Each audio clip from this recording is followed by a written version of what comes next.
Well, I don't know. It's pretty good already, and I hope it doesn't go downhill from here. All this build-up, I'm getting nervous. Actually, it says 7:25, and the video, The Great Deception, runs 44 minutes, and I believe that we want to be out of here at 10. So, I usually just set up the video and then let it roll, maybe interrupted after, there's 7 segments, interrupted after the first or second one, and to hear questions and comments.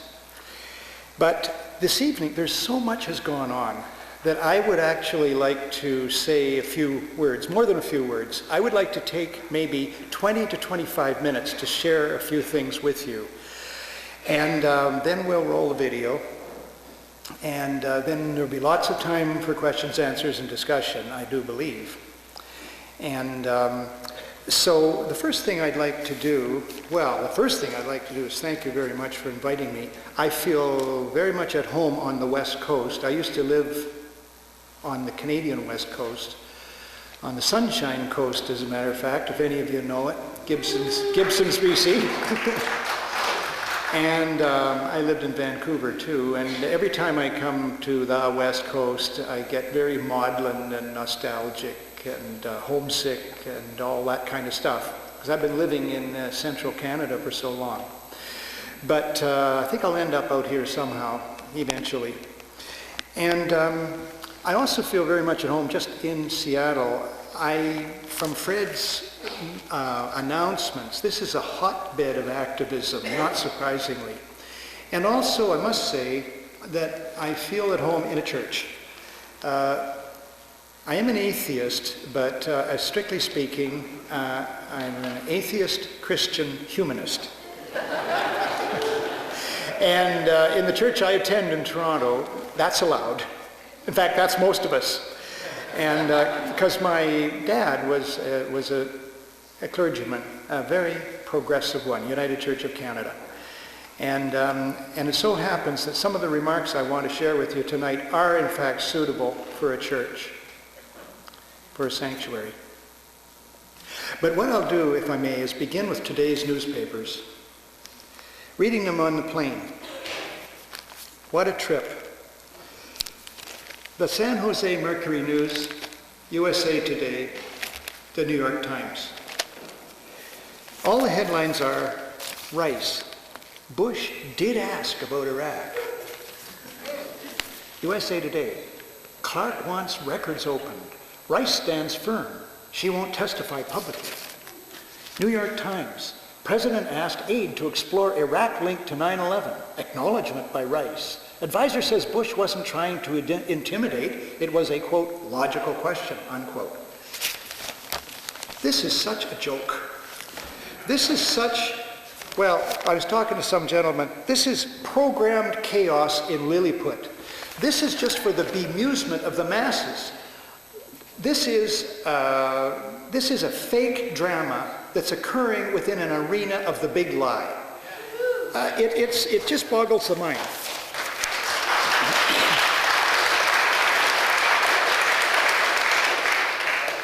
Here's another thing. All these papers have almost the same copy. They're running almost the same story, and the text is almost the same. I'm picking it up from AP or whatever. Now, there's another story too. Well, let's just take. I forget which paper was the worst.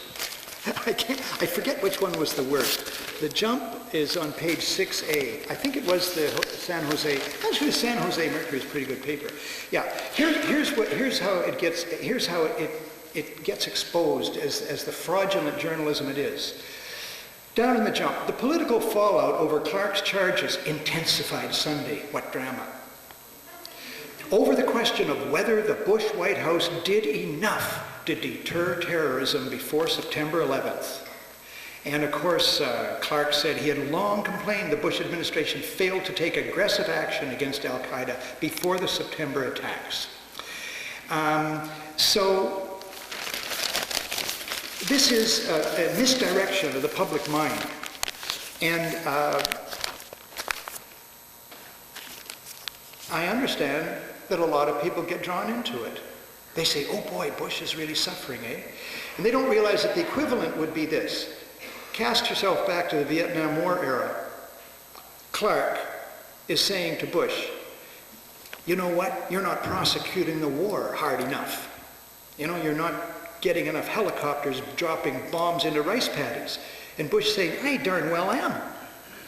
I darn well am. I'm prosecuting that Vietnam War really well.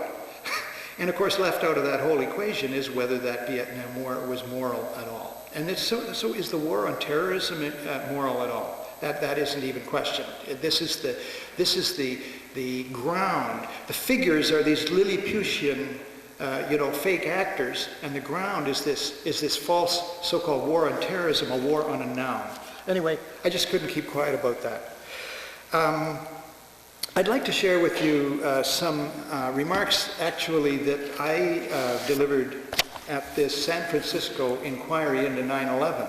And it really was a very successful and engaging and occasionally inspirational and fulfilling 3 days to meet 9/11 skeptics whom I'd only heard about over the internet and so on, and meet them in the flesh, and Emmanuel being one, and to educate ourselves further.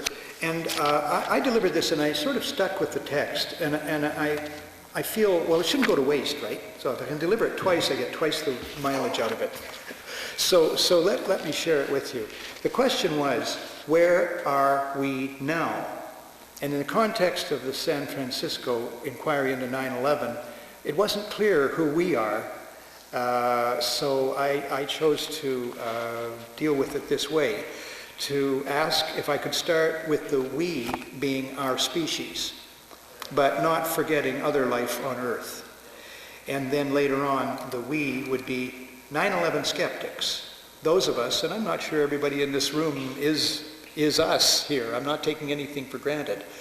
But Emmanuel and Ia and myself and many others here could call ourselves 9/11 skeptics.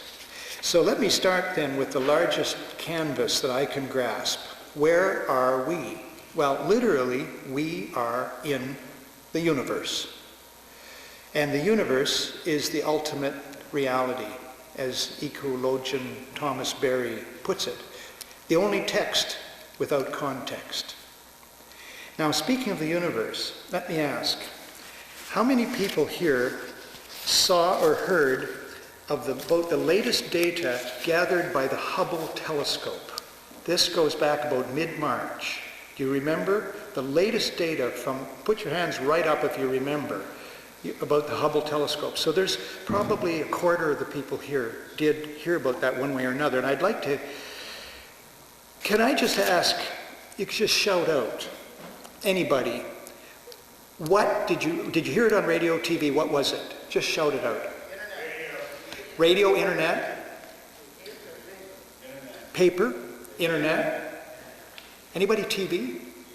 TV? TV. Okay, so that's good. And I myself encountered it in the Toronto Sunday Star of March 14th. Hubble supplies deepest view of universe.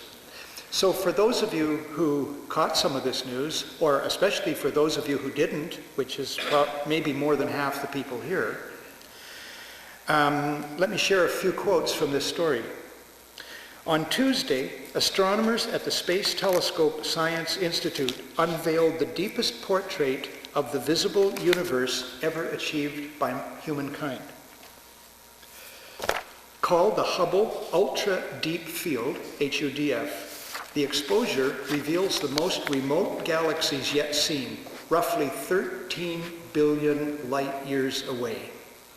The HUDF field covers a patch of sky about the size of a pinhead held at arm's length.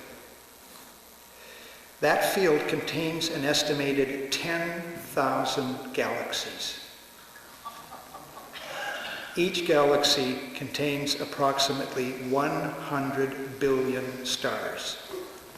And the whole sky contains 12.7 million times more area than the ultra-deep field. In my opinion, that should have been front page news. But staying with amazing numbers, I think this news was given perhaps 1/100,000th the coverage of Janet Jackson's breast flash. And in that coverage, the main thing exposed was the value system of the mainstream media, to which I will return. Now, awesome as it may be, what, you ask, does this new Hubble knowledge have to do with 9/11? Well, a great deal. NASA, much of its value system borrowed from or imposed by the current rulers of this country, plans to pull the plug on the Hubble space program, which costs a fraction of almost any U.S. military program you can name. In other words, a human endeavor which expands our knowledge of our ultimate reality is considered an expendable frill by those who control the most power and resources of our planet. And I'd also like to quote from the Toronto Sunday Star, from a regular column by a marvelous religious commentator, Tom Harper, a very advanced thinker and a wonderful person. And he refers to the picture of the planet Earth, the blue orb suspended in space, which he feels should be hung prominently in every place of worship of every creed, denomination, faith, sect, or ism. He says there are no borders in that world, that is, that world of the universe. There are no divisions. Meditating on it leaves all claims by this group or that to have a monopoly on God's truth exposed as absolutely silly, or even worse, perverse. It trumpets both the beauty and the fragility of our sacred trust in being given stewardship of such a miracle. It convicts the sins of arrogance, avariciousness, indifference, and injustice wherever they are rampant. It evokes a reverence and awe beyond that contained in any temple or shrine. And at the end he says the fundamental aim of cosmic spirituality is radical, moral, and mental transformation, personal and societal. So that's what's suitable to be said, to be observed in a church. So where is the human species now? Well, as Professor Michel Chossudovsky of the University of Ottawa usually puts it in a talk, we are at the most dangerous point in human history. Now, I guess I thought sometimes that could be kind of an arrogant statement, sort of placing us at this point of time as the most important people who ever lived. It could be taken that way. But I've thought about it a lot. And as far as I can make out, it's just a statement of fact. We are heirs of the greatest compendium of knowledge about the past history of our species and the past history of our planet of anybody who ever lived. We have access to just volumes of data and wisdom and knowledge and facts. And with that comes a commensurate responsibility to understand our situation in the universe and on this planet, and to shake ourselves out of any remaining lethargy that it's business as usual. We have a huge responsibility to understand. We're in a multiple crisis. It's above all ecological. And as again Thomas Barry says, you cannot have a healthy human economy based on a sick earth economy. So the economic crisis, of course, is worsened by the fact that there's this huge inequitability within the global economy and within most all of the national economies, this vast disparity of wealth. I forget what it is in this country. 2 or 3 people at the inquiry in San Francisco mentioned it. What is it, 1% or 0.5 of 1% of the people in this country control 90% of the wealth? Something like that. Can someone correct me? Has someone got the exact? 40%. 1%, 40%, bad enough. Thank you for the facts. And another part of our multiple crisis is that there's a communications crisis. The public, as may be just evidenced in part by this little bit of not very good media criticism I just did, the public nervous system is sending false signals. Now, one thing we're not in, I think, is a spiritual crisis, because crises force deep reassessment. There was a wonderful California sociologist, Richard Farson, and a futurist. He was married to Jennifer Jones, the movie actress. And I interviewed him one time in the 60s down in Hollywood. And he said something I'll never forget. He said that people believe that they learn from their mistakes. And he said that's almost never true. But there's another school of thought that we learn from our successes. And there is some truth to that.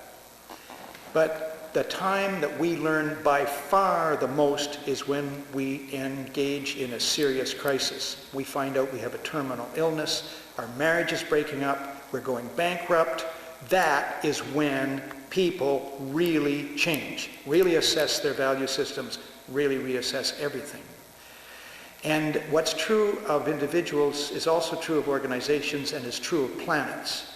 So the deeper we get into this multiple crisis, the more reassessment there is. And that is the foundation of hope for some of us, of some realistic hope, that seems there's a stirring, some kind of a stirring, a growing acknowledgement or intuition among an increasing number of people that the present systems are unsustainable. Something has got to give.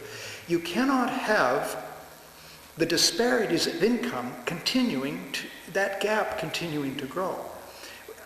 You cannot have the lying getting bigger and bolder and bigger and bolder until it becomes a parody of itself. You cannot have hypocrisy inflating until it'll burst like a balloon. And all these things, I think, are nearing some kind of breaking point. And which should represent an opportunity for those of us who have some conception of a saner and more reasonable and less ugly world. Of course, another way of describing where we, the people, if you will, are, is to say we are collectively brainwashed semi-automatons being force-marched toward extinction by rulers who are tunnel vision bullies and moral zeros. That could be said.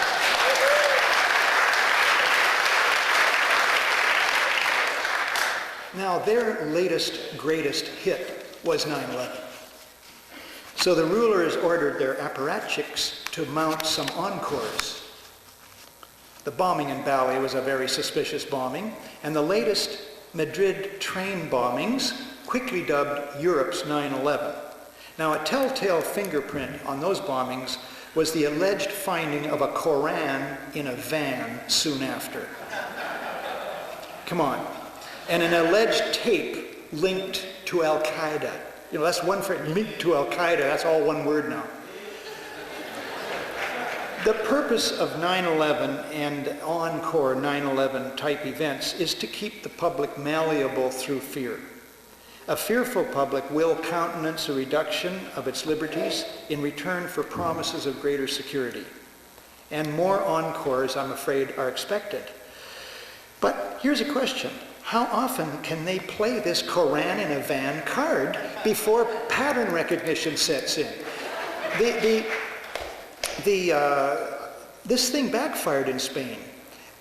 These Madrid bombings were, 3 days before the Spanish elections. Now, Aznar is a big pal. He's a neo-fascist. He's a big pal of Berlusconi. Do you know that Berlusconi was the first guy that George Bush called when he started making phone calls to world leaders? Berlusconi was the first person Bush called. Berlusconi is really a nasty bit of business. And, well, he was engaged in murder originally on his way up. As a matter of fact, the way he started out, Berlusconi, the president of Italy, the way he started out was that he was in real estate. And so there was a whole bunch of real estate that wasn't worth much in Milan. And he bought it. He just bought it and bought it and bought it. And the reason it wasn't worth much was because it was under the flight path, the main flight path for Milan Airport. So after he bought all this real estate, he arranged to have the flight path changed. And then the real estate was worth a lot more. I mean, this is how the guy thinks. So anyway, Bush, Berlusconi, Aznar, they're pals, and I think they wanted to help their pal Aznar get re-elected because things were a little shaky for him. And the Spanish public had been more than 90% against the war in Iraq, and therefore more than 90% against sending Spanish soldiers there. And then some of those lads were killed. And so when the election came along, I'd love to see some polls about this. What happened? How come they didn't put Aznar back in? How come they elected the socialists instead? Well, one line of thought is that they said, look, Aznar went against public opinion. He went along with the Iraq war anyhow, and then what happened was that we got bitten. There was backlash. We got punished by Al-Qaeda or whatever for engaging in the war.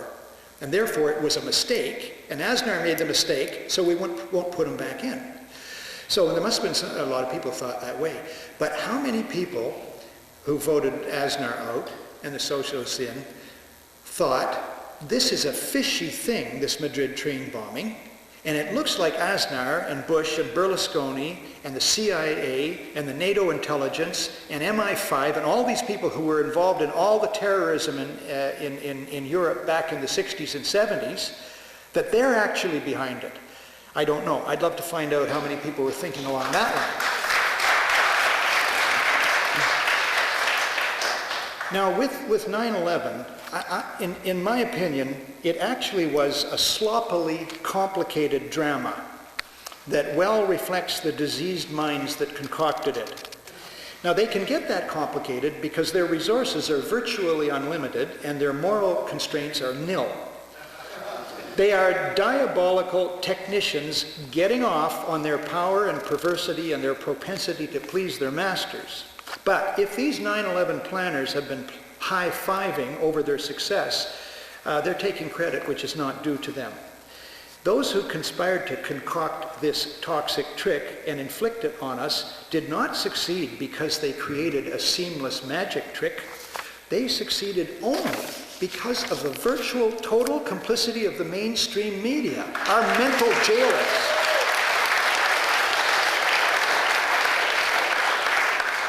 And it's from the mainstream media that most people get most of their information most of the time on most subjects. So those who control the output of the mainstream media, you know, these papers are an example, control the brainstem of the collective consciousness. And I say some other unkind things about journalists here. And then I go into the Richard Clarke thing, which I've also dealt with. And but I will quote author and activist Arundhati Roy, who's quoted in the latest issue of Global Outlook magazine. Global Outlook magazine is the magazine of our movement, the 9/11 skeptics movement. And in this latest issue, number 7, she says, quote, "It's important to understand the corporate media do not just support the neoliberal project. They are the neoliberal project. It is structural. It's intrinsic to the economics of the mass media." And I've earned my living as a media critic for the past 33 years. Well, I've stopped being a media critic to take on this new job. But the mainstream media do perform as spear carriers for the emperor through a combination, and you can just see it in every paper. You can see it in these papers I was reading on the plane. Through a combination of de facto censorship, mass distraction, and platforming of ideologically loaded deceptions. Those are the 3 main things they do. And so it all blends into an illusory landscape of a total synthetic environment, which is their penultimate product. But their ultimate product is us. It's like, it's like we got a barcode on the back of our head. You've seen those ads. Their ultimate product is atomized, lobotomized masses existing in their consumer-decorated, assigned pigeonholes, but it's also all of us to one extent or another. You can't escape it. So there's another answer to the question, where are we? And where are we going? And I think, as I referred to before, that we may be on the threshold of hope. Because such an edifice of illusion that's embedded in and promotes an earth-destroying economy is one which cannot be sustained. And I'll leave those remarks at that. I will mention, speaking of non-hubris, what's the opposite of that? Humility. At the San Francisco conference, and it's just 10 to 8. At the San Francisco conference, I learned something about these deceptions that have happened through history. The deception of rulers arranging to have their own country, their own people attacked, and usually killed, ransacked or whatever. A deliberate trick to mobilize public opinion behind the agenda of those same rulers. It has worked all down through history. It works like a charm. It works like clockwork. That was the beginning of the Second World War. Hitler claimed that Polish partisans had crossed the Polish-German border and attacked a German radio station. In fact, these were some prisoners that Hitler had, dressed them in Polish uniforms, shot them dead, and then they got discovered. Hitler says, Poland's attacked us. The next day he rolls into Poland, which had been planned all along. And I know the deceptions go back to Sparta, and there are all sorts of these deceptions, Pearl Harbor. But at this conference, at this inquiry in San Francisco, Webster Tarpley told about the deception that is involved in Guy Fawkes Day, F-A-W-K-E-S, November the 5th. And there's an old poem, Remember the 5th of November, Gunpowder, Treason, and Plot.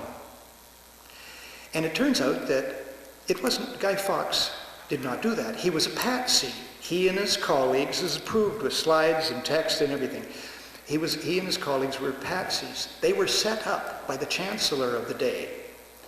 And they then were discovered putting gunpowder under the Houses of Parliament in Britain, and that worked in the Chancellor's favor, and they were thrown in the slammer. It so happens November the 5th is my birthday, and I have believed a deception about my birthday my whole life. You just really got to get up early in the morning to be aware of how much deceptions there's been. It's interesting, to my knowledge, there's never been a single history book written that just focuses on the deceptions, those kinds of deceptions in history. Why would there be such an omission? I don't know. Anyway, I really think it's time to get on to the video. I'll just set it up briefly. On September 11, 2001, I was on in my third floor home office. My wife called up on the intercom. She said a neighbor called across the fence, said there's something going on in New York, Barry would probably be interested in it.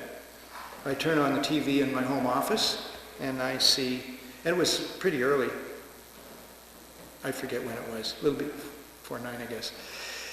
So I'm watching this, holy mackerel. And so I go down to the living room and I join my wife, and we have tenants. There's an American woman and her husband, Canadian, and the woman was at work, and the husband happened to be home, and he came up and joined us. His name is Ken. And so we're watching this, and I was under the impression it's a terrorist attack. They're already telling us it's a terrorist attack. And I was believing that.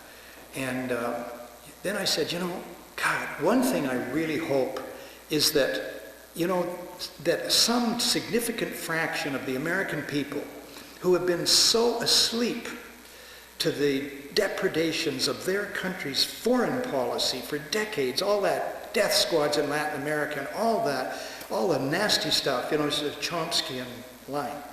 And I'm just hoping maybe this would wake them up. That is how some good could come out of this terrorist attack.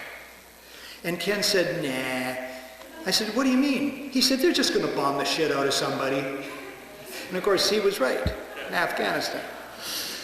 But then I started to say, where are the jet interceptors? Because I'm really interested in aviation.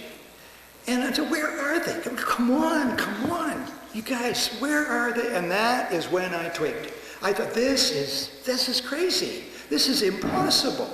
Everyone knows the U.S. Air Force is the most technologically formidable organization of flyboys that ever existed in the history of the planet. Where the heck are they? This is impossible. So that's when I twigged. Then suddenly I remembered, my God, I got a friend who works in the World Trade Center. So then the rest of the day I was trying to reach him, and the lines were all down. I started to cry about it and everything, but I found out that he was okay. So that's how that day went for me. But so then right away, and then I called my son, and he said, geez, that was really fishy, no fighter planes. And then I started to talk quietly, because you know, the peer group pressure at that time was incredible. You couldn't say that out loud, really. But about 3 days later, as a matter of fact, somebody at Vision TV remembers it was 3 days later, I talked with my video editor.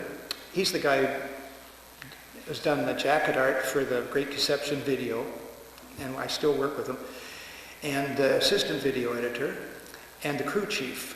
And I said, listen, you guys, now you may think I'm crazy, but I just got to ask you, I mean, do you think there was anything like odd about 9/11? They said, yeah, we think there's something really odd about it. So right there, I knew I wasn't alone, which I had thought, because my wife said, Barry, I'm sorry, Americans do not kill Americans. You're talking crazy talk. No, really, I took about a week and a half, 2 weeks to bring her around.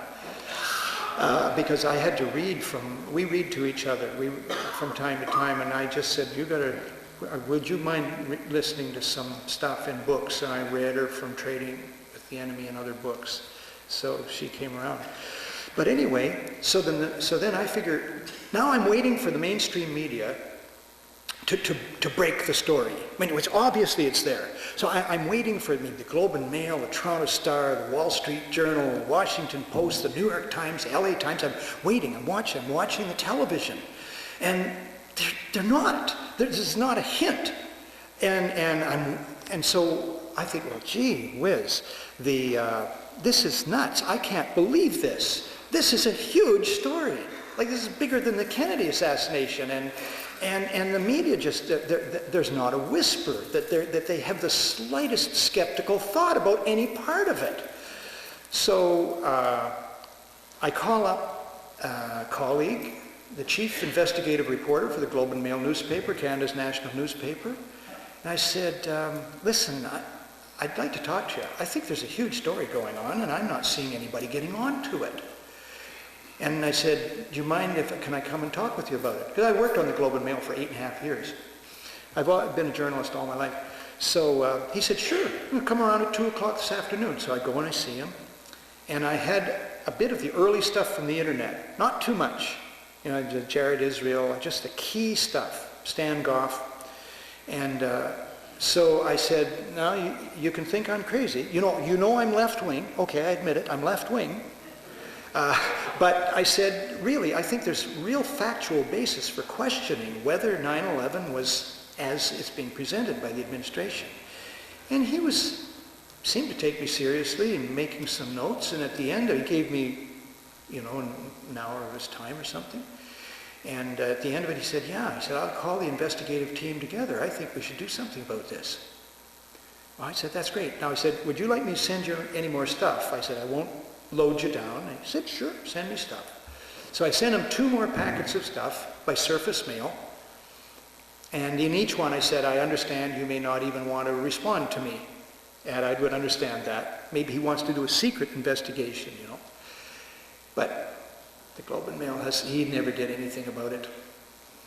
Globe and Mail never, no media outlet really has done anything about it. So I got disabused. So then finally by January, I was practically jumping out of my skin. And I was planning to introduce this to my colleagues, the other video producers at Vision TV. I was planning to introduce it really carefully so that I wouldn't say anything amiss, so that I would be rehearsed and just raise it in the best possible way to minimize the chance that they would say, Barry, you're crazy, we can't do that.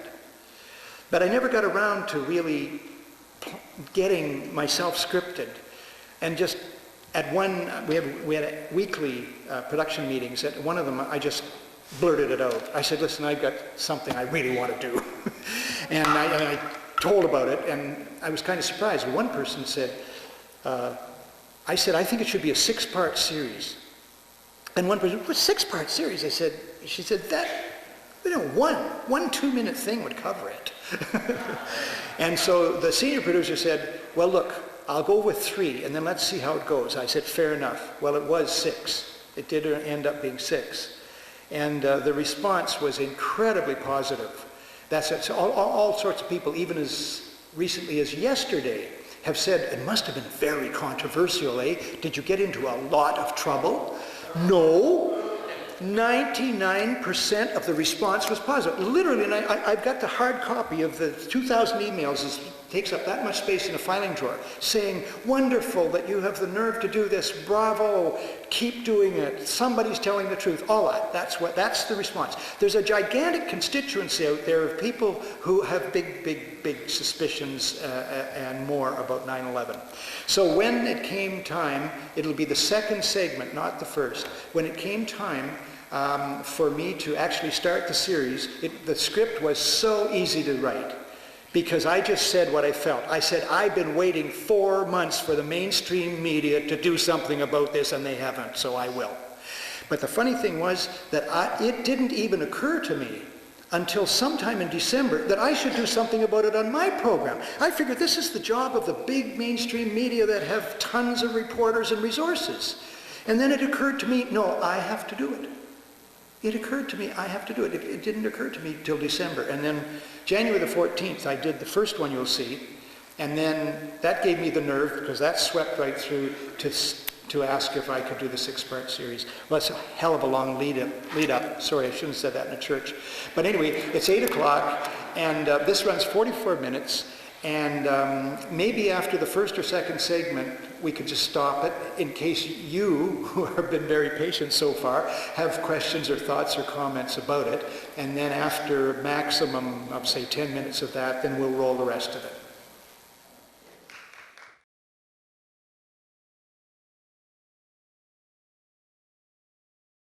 Well, the way I see it, in my opinion, there's been really a ruling oligarchy in this country, which I very much love, by the way. I'm not anti-American, I always stress that. I actually worked and lived and studied in the USA. I believe in the U.S. Constitution, most of it, Bill of Rights, and I'm in touch with a lot of Americans I admire and love. But I believe this country has, for a long time, as you read more and more of the history, it's had a toxic oligarchy. In the 30s, there was a strong neo-fascist movement here, and it went on into the 40s. And so that whatever government, especially in the last very few decades, was in power, starting, I think, as the gentleman said, you could really time a certain amount of the worst corruption of this republic started around the time that Eisenhower warned about the power of the military-industrial complex.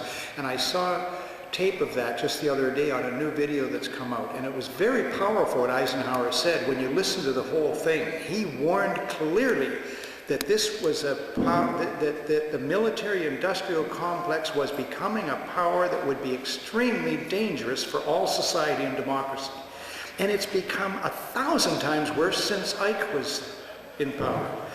So I think that the particular, whether it's the Democrats or the Republicans, I don't see a whole lot of difference between them at all, ever. I just can't see much difference ever since maybe FDR and the New Deal.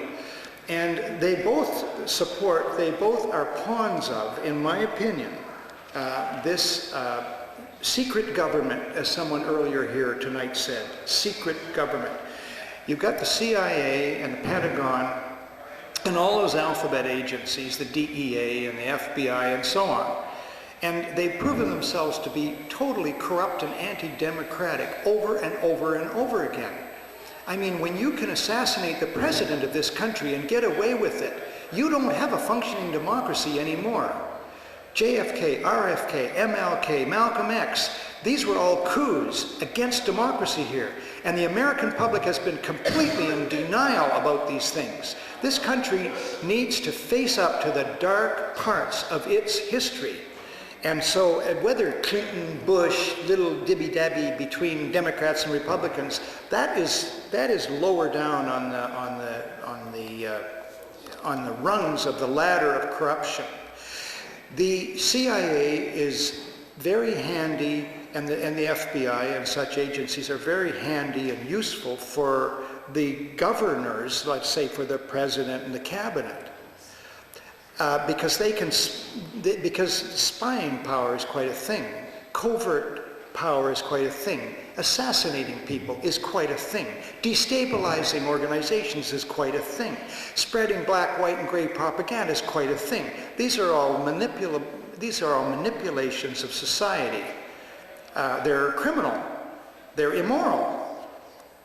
And this, I don't know. How do Americans go on accepting that the CIA gets billions and billions and billions of dollars? How can you sit in your skins and accept that? It's really horrifying. But then these agencies although they're useful to the government in power, then they can turn on the government in power, become rogue, and kill the president. They're a government unto itself, a diseased, corrupt thing. That's the way I see it. Maybe I'm too outspoken about that.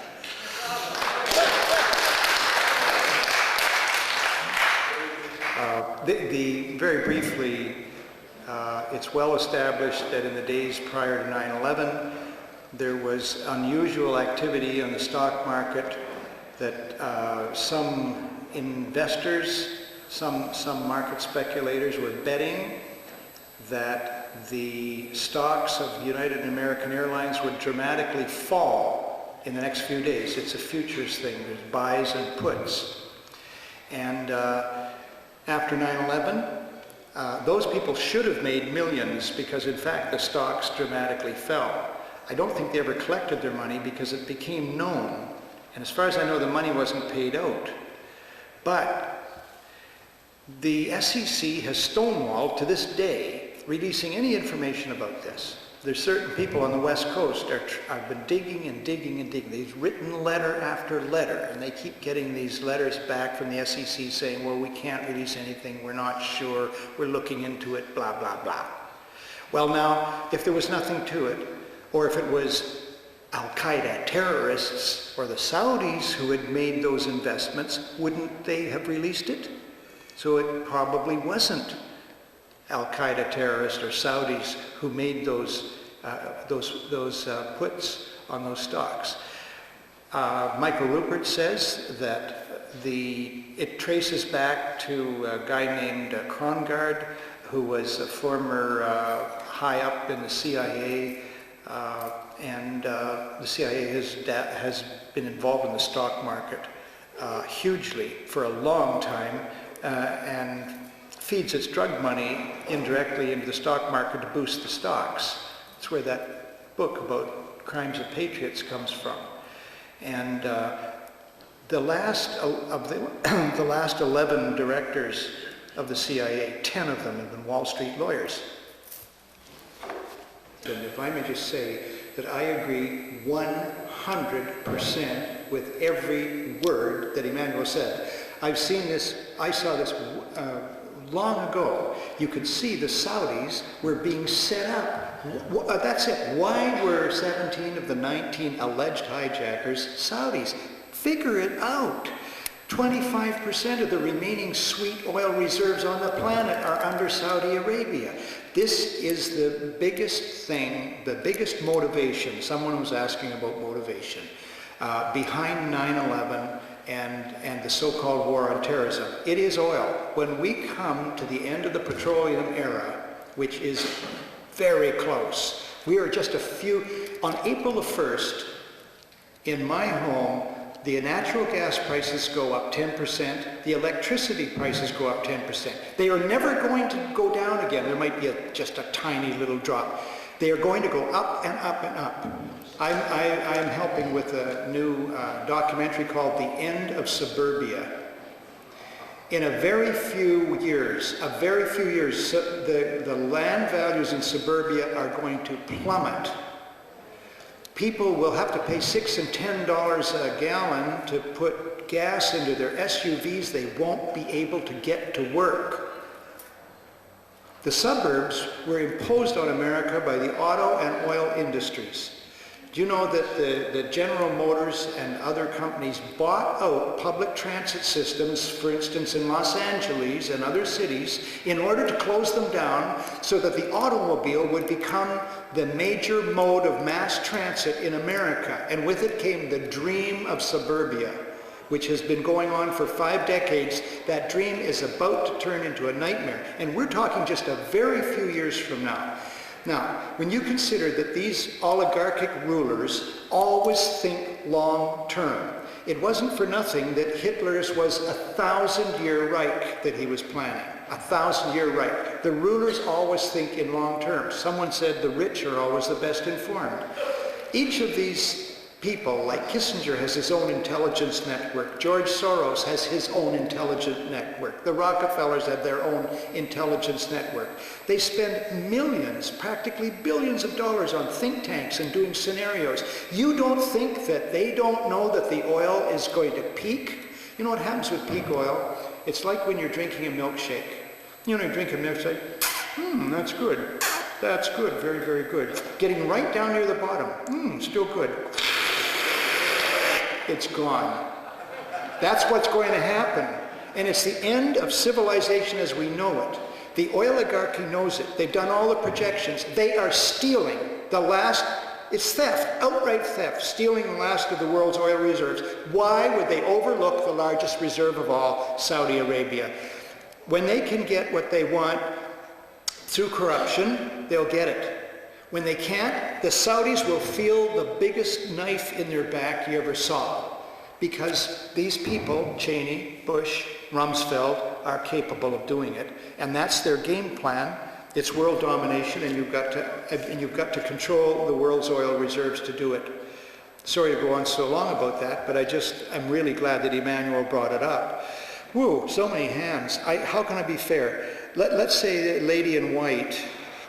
Well, quickly, it's just bizarre beyond belief that the flight recorders haven't been found, that's just there. You know what, there are at least 500 anomalies about 9/11, and this other gentleman read 20 of them or so, that gentleman over there, and there's a list of 500. So it just is more proof of the cover-up. As for the Pentagon, whatever went into the Pentagon, it was not a 757. Whatever it was, that's for sure. You know that there was, just take a little time, Donald Rumsfeld gave an interview to a young female reporter for Parade magazine. I believe it's a weekend rotogravure that gets inserted into newspapers in this country. The reason the interview came about, and I think he gave this woman an hour and a quarter or something on an unusually large amount of time, is because his wife is a friend of the editor of Parade. I think that's how it came about. So this young woman asked questions that were better than the Washington Press Corps or any investigative journalist asked. And I guess he must have been kind of relaxed with her, So she said, well, tell me about what happened. He said, well, I'm sitting at my desk there, and apparently the phone wasn't working because he hadn't heard about all these crazy planes running around the sky. I guess his phone wasn't working. So he said, then there was a thump. And he said, that's when I realized the plane had hit. He actually, apparently that's on audio tape. Yeah. So it's kind of a clue, although I doubt if that tape exists anymore. Red, lady in red. I don't think so. I think that the House-Senate inquiry was pretty well a sham. It was very shallow. And even then, the administration redacted 28 pages or whatever. The Keene Commission is worse than a sham. It's a fraud. Max Cleland got bounced off of it. He was the only guy who was asking any questions. Bush appointed him to head the Import-Export Bank. I've never figured out why he had to accept that, but all the reports just say, well, once he was appointed, he had no choice. But anyway, Max Cleland is gone. And so Keene himself is deeply compromised. He's had long connections with the Saudis, in fact, Lee Hamilton has been on 4 major commissions, and they never found anybody guilty of anything on all 4 of them. This guy is a specialist in letting people off. Give me a break. And the mandate is narrow. Even the commission is misnamed about the terrorist attacks on the United States. That embeds a lie right in the name of the commission. They've been underfunded. They're starved for funds. They're manipulating when they can report. The whole thing is a fraud. And anybody who expects anything from it is going to be severely disappointed. There's some of the people within the 9/11 skeptics movement, and we saw this in San Francisco the last 3 days, say our aim, the whole reason for our movement, is to oblige the government to conduct a proper, thorough, fair, comprehensive investigation into what really happened. And I say, forget it. You haven't into Pearl Harbor so far. How long ago was that? 60 years. You haven't into JFK, the Warren Commission and the subsequent commissions, House Assassinations Committee, found a little bit of stuff, valuable researchers, but you've never had a proper commission in this country into any of the darkness of this country ever, and you're never going to get it. This is where democracy has to begin to bloom again. Only citizens' commissions will ever come to the truth. Don't think that a citizens' commission's aim should be to get the government to do what it should do. That is hopeless, because somehow there has to be a nonviolent revolution to replace these gangsters, this criminal outfit that runs your government. The citizens are going to have to do it. That's it. It's us. It's just us. Give us some rules here. Yeah. Folks, we have to be out here at 10 o'clock. How many questions have we got left? 1, 2, 3, 4, 5, 6, 7. We're going to have to probably limit that, because we need to tear down all our equipment and that. And Barry, I'll leave it to you to figure who was in line there. Listen, thanks for intervening. We need a stronger hand here than I've got. Ma'am, shout it out. It's called The Idea of Disarmament. It's a terrific book, and the way you can get it, there's a wonderful service on the internet called ABE, A-B-E Books, ABE Books, one word. And when you go to, they have rare and out-of-print books. And you go on there, and they have 10,000 independent booksellers. They send out you fill in, what do you know about the title, the author, the date, the publisher, whatever you can fill in. And then they'll find out what that book is, and they circulate all these 10,000 independent bookstores. And then you start getting emails that this little Joe Smith's bookstore in Kansas City, he's got a copy, $5.95, slightly dog-eared. And you send the money, they charge 25% more, and then they say allow 4 weeks for delivery, and about 5 days later it comes in with a handwritten address on it. It's ABE Books, I really believe in it. Yeah. Okay, I think that there may be kind of a single response, and I see your hand up, but you know there are many people. You had one go, I don't know, we're just going to run out of time here. But there may be a single response that roughly covers both your questions. Why don't people get involved? One of the big reasons, as I said before, is that the mainstream media don't connect the dots. mainstream media ignore huge realities. Now, then your second point is that there are many, many references in the mainstream media that can help us understand that. Paul Thompson's timeline is an excellent example. Well, how do we reconcile this apparent contradiction? Here's how you reconcile that apparent contradiction. You go back to Bertrand Russell, his book, War Crimes in Vietnam. First chapter of the book, it's about the press. If he wrote it today, it'd be about the media. First paragraph of the first chapter, he says, it is from, he could have said the mainstream media, he said, it is from the American press that I first learned of the barbarities in Vietnam. It was in the Wall Street Journal and the New York Times that I read of these horrors being inflicted on the people of Vietnam. Now see there, he's giving credit to the press.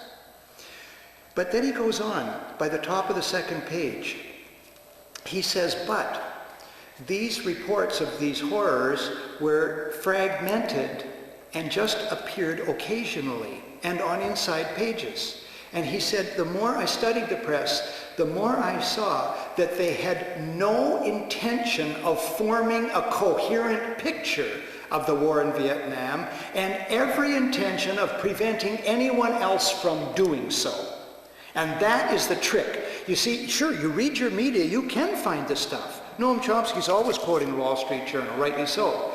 But see, when you have to look for it like that, they're not helping you, are they? And the internet can pull that stuff together. So that maybe is partially an answer to both questions.